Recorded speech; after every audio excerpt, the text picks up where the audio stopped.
Halo semuanya, perkenalkan saya Excel, mahasiswa dari program studi akuntansi dengan nomor mahasiswa 230427526. Di sini saya akan melakukan analisis laporan keuangan terkhususkan kepada perusahaan PT Daya Mitra Telekomunikasi (TBK) dengan kode saham MTEF di tahun 2023 sampai 2024.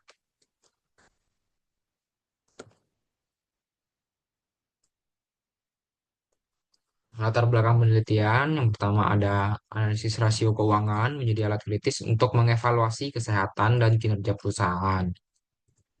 Yang kedua, MTL merupakan anak perusahaan telekomunikasi Indonesia yang bergerak di bidang infrastruktur telekomunikasi.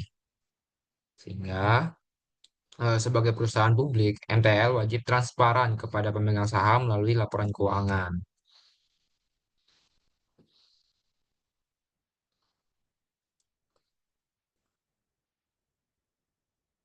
Di sini penelitian ini memiliki tiga tujuan utama yang dimana yang pertama, untuk menilai seberapa profitabel MTL dalam menghasilkan laba. Yang kedua, untuk mengevaluasi kemampuan likuiditasnya, yaitu apakah mereka mampu memenuhi kewajiban jangka pendek.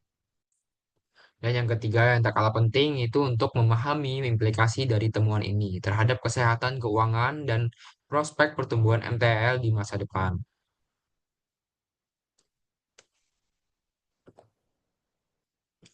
Saya menganalisis empat rasio keuangan. Yang pertama ada gross profit margin, atau disingkat dengan GPM, yang kedua net profit margin atau NPM, yang ketiga current ratio, yang keempat collection period. Untuk memberikan konteks, kami membandingkan kinerja MTL dengan tiga pesaing utamanya itu Smart Friend atau Friend, XL Axiata, EXCL, dan Telkom Indonesia yaitu TLKM.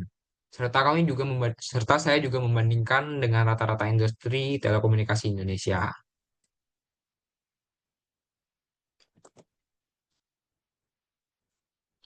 Masuk ke analisis yang pertama yaitu GPM terlebih dahulu. GPM merupakan kemampuan menghasilkan margin kotor dari penjualan. Nah, mari kita lihat di sini, gross profit margin MTL naik dari 49 menjadi 52%. Tertinggi, bahkan tertinggi di industrinya. Ini menunjukkan efisiensi yang sangat baik dalam mengelola biaya langsung produksi. Peningkatan efisiensi ini ada penyebabnya, beberapa penyebabnya. Yang pertama, peningkatan tenancy rasio, di mana dengan menambah jumlah penyewa per menara, biaya operasional tetap eh, seperti perawatan dan listrik dapat dialokasikan ke lebih banyak sumber pendapatan. Yang kedua, akuisisi strategis, yang dimana pembelian menara XL Axiata seharga 36,6 miliar untuk memperkuat portofolio aset tanpa membebani operasional. Yang ketiga, program efisiensi energi, yaitu inisiatif bisnis hijau seperti penggunaan energi yang hemat dan sistem pemantauan digital turut menekan biaya operasi.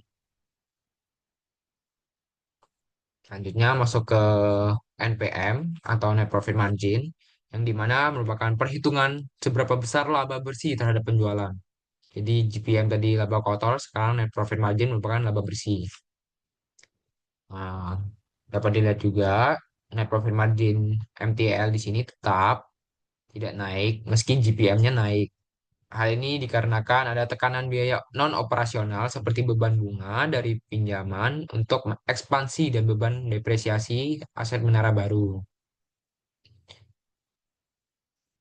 Hal ini tetap dikarenakan yang pertama ada beban finansial, yaitu meningkatkan beban bunga dan pinjaman untuk ekspansi. Yang kedua ada beban non-cash, yang dimana bertambahnya beban depresiasi dan amortisasi dari aset menara baru.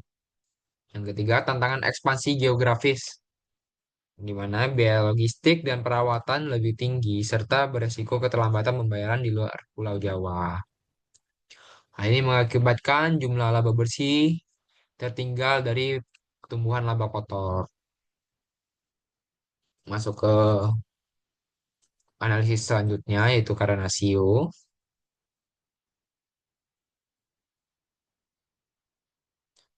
Current ratio yang dimana mengukur kemampuan memenuhi kewajiban jangka pendek.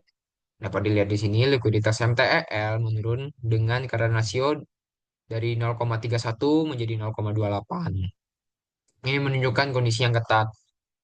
Penyebabnya ya peningkatan peningkatan utang dan biaya jangka pendek akibat ekspansi serta aset perusahaan yang didominasi oleh aset tidak lancar seperti menara. Ya, meski rasio ini rendah, tapi hal ini bisa dibilang umum untuk perusahaan infrastruktur. Karena angka di bawah satu mengisyaratkan perlunya kehati-hatian dalam mengelola arus kas dan memastikan kewajiban jangka pendek dapat terbayar. Analisis terakhir yaitu correction period, yaitu alat untuk petunjuk rata-rata per hari penagihan piutang yang berarti lebih kecil menunjukkan lebih cepat pengumpulan kas. Yang dimana collection period MTL di sini dari tahun 2023 ke 2024 memburuk, yang dimana jika dibulatkan dari 68 hari menjadi 78 hari. Yang berarti perusahaan paling lambat, bahkan perusahaan MTL paling lambat di rata-rata industri ini. Ya, penyebabnya adalah kebijakan kredit yang lebih fleksibel kepada operator besar untuk mempertahankan kemitraan. Yang kedua, ekspansi ke wilayah non-Jawa, di mana proses pembayaran pelanggan lebih lambat. Ya, dampaknya ya arus kas operasi melambat dan berpotensi memperburuk likuiditas perusahaan.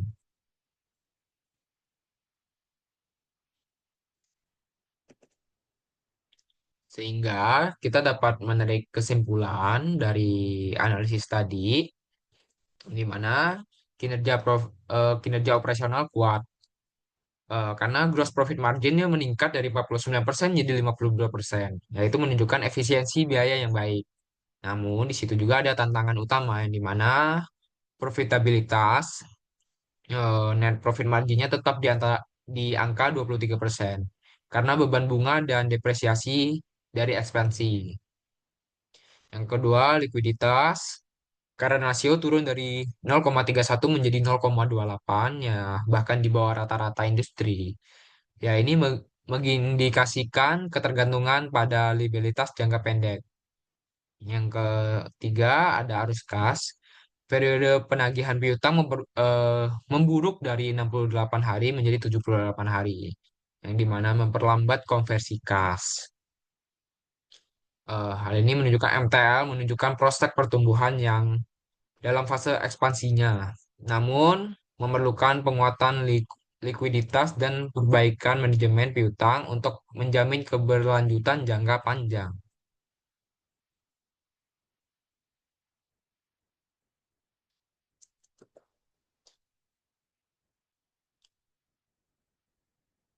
Sehingga dari temuan analisis tadi, kita dapat eh, merekomendasikan yang pertama ada memperbaiki struktur likuiditas, yang dimana mengoptimalkan manajemen kas dan mempertimbangkan pendanaan jangka panjang untuk memperkuat posisi keuangan. Yang kedua ada kendalikan biaya non operasional. Ya, di mana fokus pada pengurangan beban bunga melalui restrukturisasi pendanaan dan op- optimasi penggunaan aset untuk menekan depresiasi. Yang ketiga, percepat penagihan piutang. Ya, terapkan sistem penagihan yang lebih proaktif dan tinjau ulang kebijakan kredit untuk memperbaiki arus kas. Yang keempat, tingkatkan kualitas ekspansi. Iringin ekspansi ke wilayah non-Jawa dengan studi kelayakan dan komprehensif dengan mempertimbangkan aspek logistik dan risiko penagihan. Yang terakhir, mempertahankan efisiensi operasional, lanjutkan inisiatif bisnis hijau yang terbukti efektif sambil memperkuat transparansi komunikasi kepada para pemangku kepentingan.